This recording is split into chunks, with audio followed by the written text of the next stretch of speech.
moving swiftly on. Yeah, moving swiftly on. You know, obviously, I just want to start this segment saying, may the Donnies, they got arrested today, 5 of them, but may the Donnies that killed Pop Smoke never know peace. Yeah, Ever in life. In their life, you took one away. Yeah, life. But, you know, the album dropped. What are everybody's thoughts on this album, man? Pop Smoke, R.I.P. Bruv, I thought we should have, bruv, because this album would have been so sick live, man. Like, I know. You know. Before I give my opinion, first and foremost, R.I.P. to Pop Smoke. Yeah, man. Trust me, R.I.P. to the Wall. Congratulations on a #1 album, which is something I'm sure he would have done in his lifetime. But congratulations to him right now. He would have been able to see it. But congratulations. But what I definitely want to say, now that I've said that, is, boy, I was let down by this album a little bit, man. I was let down personally. Like, I personally felt like for what I've seen and what I've expected from Pop Smoke, this was not what I was expecting. I felt like this was Pop Smoke's debut R&B album. That's interesting you say that. That's what makes it good. That's what no, man. No. Okay, do you know what? My opinion is coming from the fact of, like, if you look at Meet the Woo 2, like, the biggest records that he had on that, it were like Shake the Room. Yeah. You had, what was it, like Christopher Walken, all those type of joints. And those are tunes right now, I promise you, if it was festival season, he was going to absolutely shut it down. Pop Smoke set was going to be crazy. Yeah. And it's just now he's came through with all these singing tunes, and it's like, bro, like, what? Like, and what really upset me as well is me and my friends were talking about this, like, from a production level, when we were in the studio, we were talking about the beat for Shake the Room, the beat for Gotti, the beat for Dior. We're talking about the beat for Welcome to the Party. And I can tell you honestly, from when I listened to that album, there is nothing I heard on that album that was better than any of those beats. Personally, there was nothing that topped any of those. None of them stood out to me like, this is crazy. There's some decent tunes, which is, but like, there's 19 tracks, and I personally will say I probably liked maybe 6 or 7 songs out of 19 songs. That's, wow. A lot of it, yeah, man, that's my personal opinion. I think, like, from 50 Cent saying he was going to executive produce the album, I felt like he was going to, like, dig into a deeper bag, like, do you know what I mean? I felt like some of these features were just forced and they didn't get the best out of them anyway. And also, this album really feels like it's Pop Smoke featuring Quavo, because, bro, Quavo's on, like, 3 tunes on this album. He sprinkled across the album a minute. Across the whole album. It's like, evenly as well, like in even. Yeah, in even bits. I'm not mad at that. Personally. I mean, I'm not mad at it, but there's a lot of people I felt like should have been on this album that weren't. Like 5 Year Foreign. There's not 5 Year Foreign is not on the album. He had to. Like what? Yeah, like one of the other guys that's on the actual drill wave. Even Chief Keef. Do you know what I mean? Even Chief Keef is one of the original. Don't look at me that way. Don't look at me. I just can't see Chief Keef and Chief Keef is one of the original drillers, so they could have found a beat that worked. But yeah, man, I just felt like there's a lot of music on this album that didn't need to come out right now. Like, you could, like, for me, quality control felt like it was not there. It felt like, let's just put as much music as possible. And you know what it felt like, Tevin? It felt like the typical label debut album. You know them ones. Let's get a bunch of features. Let's get the typical debut, a bunch of features. We're gonna have the girl tunes. We're gonna have the thing, because my thing is, I hear what you're saying about the R&B thing. I did like it, but it's kind of like the label, even though he's not here, but like, do this so it kind of shows your range. But it's kind of like, when you're really good at one thing, just stick to it. I don't mind listening to the repetitive beats, because Pop Smoke, I'm coming to that for you. I'm not saying I didn't like the album. I'm saying the album, at points it was good, but I hear you, but it just sounded like the features were bare. But it did sound like the typical debut, bare features. And I don't think we got what I wanted fully, but I think that's why I like the tracks that stick out so much. Like, I did like Aim for the Moon. I did like the one with Lil Baby and the Baby. I did like Hunger. Yeah, and I loved, obviously, Snitching. Yo, Snitching. So the tracks where he was in his bag were really good. Like, really, Future on Snitching, man. That when he paused and then switched up the flow, fantastic. But now you're liking Future, yeah? Okay. I know, you know me. I like melodic Future, but he wasn't doing melodic on that song. He was doing no. But he was in his bag on that song. He was in his bag. Listen. He had the because there was samples in it. It was that Fabulous I'm Into You sample. Yeah. I forgot the other one. And it was nice. Yeah, Wegz is laughing because Wegz didn't know that before. Are you sure? Are you sure it was that song, Dwain? Are you sure it wasn't Ja Rule? Are you sure it wasn't? It didn't sound like Ja Rule. That's a Ja Rule, bro. There was a few good samples on there. Yeah, no, there was, but you know what? Yeah, I really enjoyed this album, innit? Yeah. But like, I can see, like, I really enjoyed it. Do you get me? Yeah, you were vibing to it too. But like, I'm not gonna lie, I can see some of the flaws of it. Like, you're right. I don't think the best of, like, there was nothing on this that topped the songs I've already heard. Do you get me? But I really enjoyed the experimentation. Like, I wasn't expecting that from her. I expected to just hear a whole album of just drill. Yeah, I was ready for Fair it. enough. It caught me off guard, but I welcomed it. Like, I really enjoyed some of the experimentation. I liked the Mood Swings tune. I think there were tunes on this that I just liked, man. I don't know what it is, bro. I just really like this album. This album was it for me. I really enjoyed it, but I can appreciate that it's not like, I don't know. It's not like. I like Wegz. He's very happy in it. But the way he's talking about it, he's like he's holding his baby. No way. Holding his baby like this, yeah. For real. You know, I didn't expect this baby, but I'm happy I got it now. You know why? Because I'll be honest, yeah. I'll be honest. I'm not really the kind of guy that's gonna listen to a whole album of anyone. Really. Yeah. Like, this is one of the few albums in a long time where I can say I fucked with it, innit? As much as I can appreciate some of its flaws, like you said, there should have been, some of the features could have been a bit better. And some of them did feel a bit forced. Yeah. I really enjoyed this thing. The tune with Sway Lee, Creature. Oh, yeah, that was a vibe. Gangsters, bruv. Snitching, bruv. You know what? Enjoy yourself, bruv. Bangers on this thing, bruv. One thing I just want to say about, you mentioned, I forgot to say this, you mentioned Gangsters. I feel like that year, because 50 Cent executive produced this album, that should have been a G-Unit feature. He should have got Lloyd Banks and Yayo on that song. Yeah, the East if he got them on that would have slapped. Yeah. This is what I'm saying. That's a 50 tune, and that's why I was upset. Like, he didn't actually jump onto that beat. It wasn't the best of New York, innit? I feel like they should have put, like, maybe made that kind of more of a thing. You know what, Tevin, in hindsight of that though, I feel like because there's a lot of features on the album, I feel like if he got that, I feel like that's one song where they wanted to make him stand out. And the fact that we've all, like, I could say collectively that we all like that song, I'd say that it's good that he kind of left him to do it in that sense, because you can't have a whole album of features and it's like, brother, you DJ Khaled in that sense. No, but like, you don't want to turn this is what it feels like though. I mean, yeah, but I feel like the thing is, for me, I personally like this album, and I think right off the jump from Bad Bitch from Tokyo, he came out and like he was barring. He was barring, like straight onto Aim for the Moon, the tune with Little Baby, the baby, bruv. For me, it was just going well.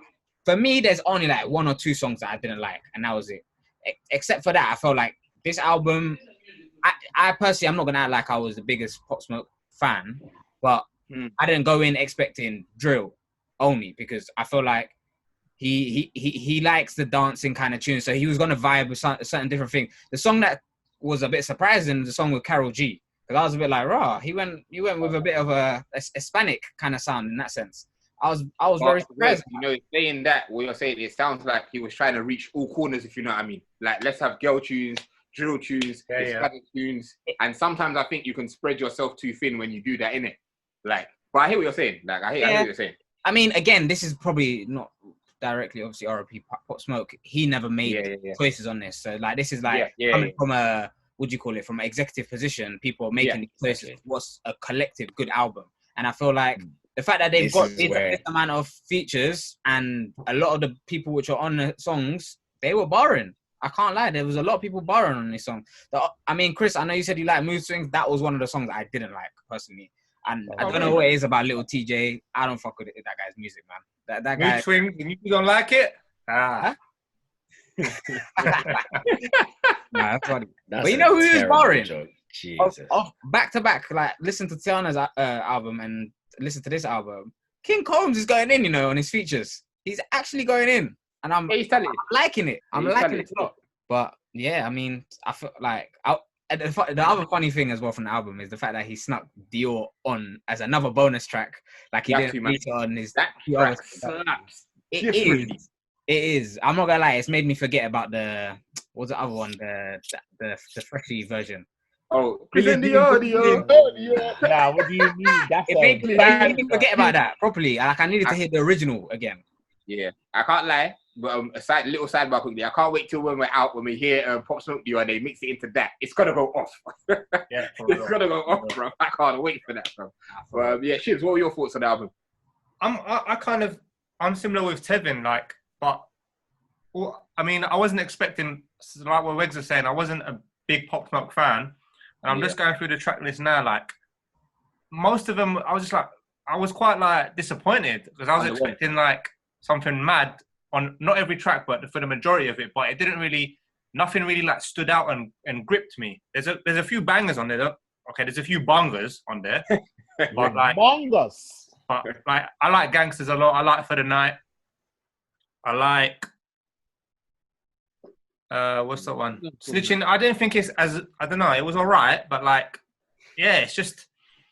Did you like the intro? Maybe I don't know. Maybe I was expecting something a bit extraordinary, but it didn't really like. Real. It doesn't resonate with him, innit? He's too real. Yeah, it doesn't really like.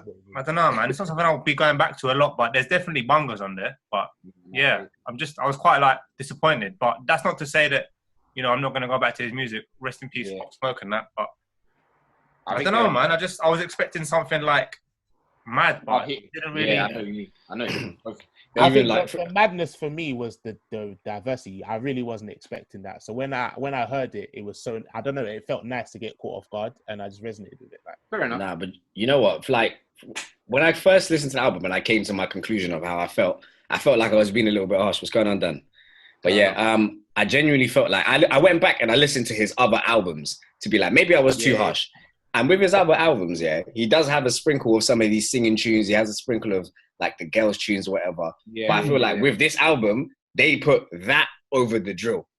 Like for Pop Smoke, I'm expecting to hear, I want to hear stuff that's hype energy. And I didn't feel like that's what came through on this album. That's where I'm coming from. But yeah, man, like, yeah, I just feel like he was a little bit let down by that, to be honest. What do you think, Dan? What did you think of the album? Dan is checked in. He's clocked.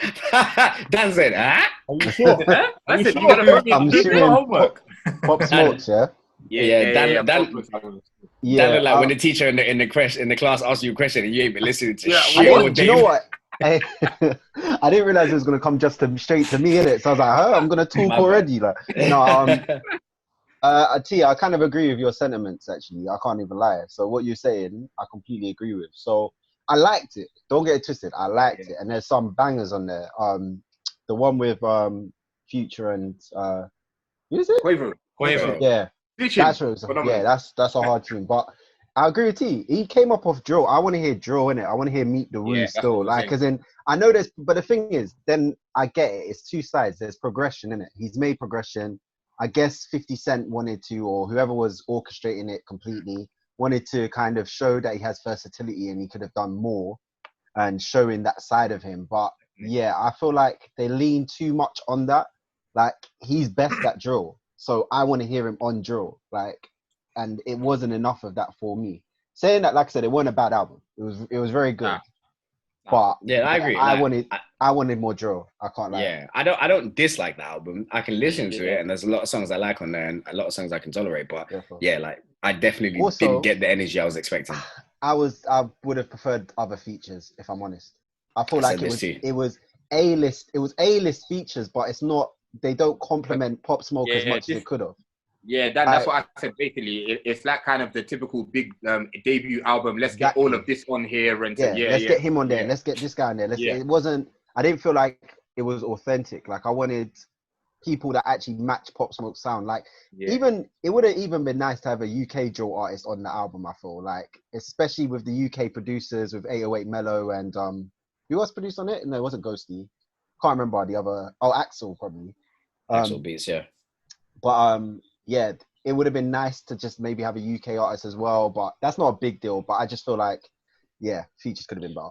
Do you know what? On that point, I forgot to say this. I actually wanted to say that. I actually feel sorry for guys like 808 Mellow and Axel Beats, because they're the guys who pretty much like developed the Pop Smoke sound. Yeah. And this is his final album. And they like, I literally looked through the credits. I think they're only on like 2 or 3 beats on the entire album.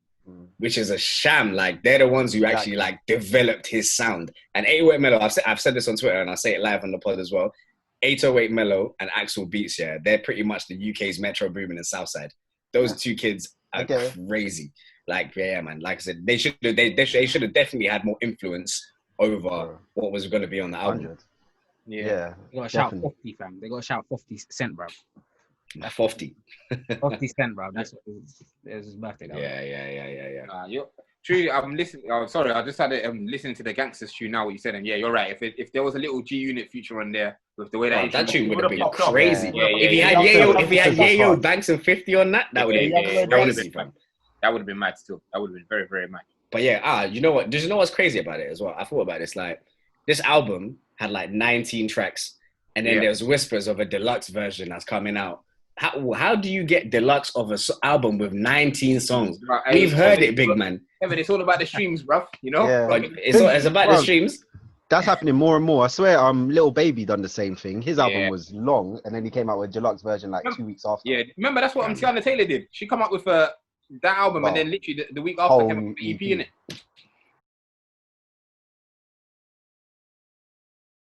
Yes. Every week we have the part-timers hustler of the week segment that we do. This week's part-time hustler of the week is a girl called Iamqoy. You've probably seen on the internet. She did a music kind of online chat show called Timeline with DJ Matthews and Puddy. She has a show on There's No Signal, which is doing very well right now. Shouts to them for doing their 10v10 stuff. And she recently made her TV debut on Trance UK. Trance Urban UK, sorry, they're in partnership with Shadeborough. They're on TV, they're on Sky channels as well. So yeah, man, she's out here doing bits. I'm sure we're gonna see a lot of her in the next couple of years. She's gonna be a mainstay in like the black culture when it comes to music, fashion, and she has a YouTube channel as well. So check her out. Her hat is Iamqoy, Iamqoy. Iamqoy, part-time master of the week. Hi, people. Thank you very much for clocking in today with the Part-Timers podcast. That's all we got time for. I hope you've enjoyed as per usual. Like, share, subscribe, tell your friends, tell your boys, tell your girls, tell the people you're cheating on your missus with. I don't really care, innit? Just tell people. I've been Chris, Dwain, Ali, Wegz, Dan. You know what it is, man. Clock in next week to the Part-Timers podcast. Amen.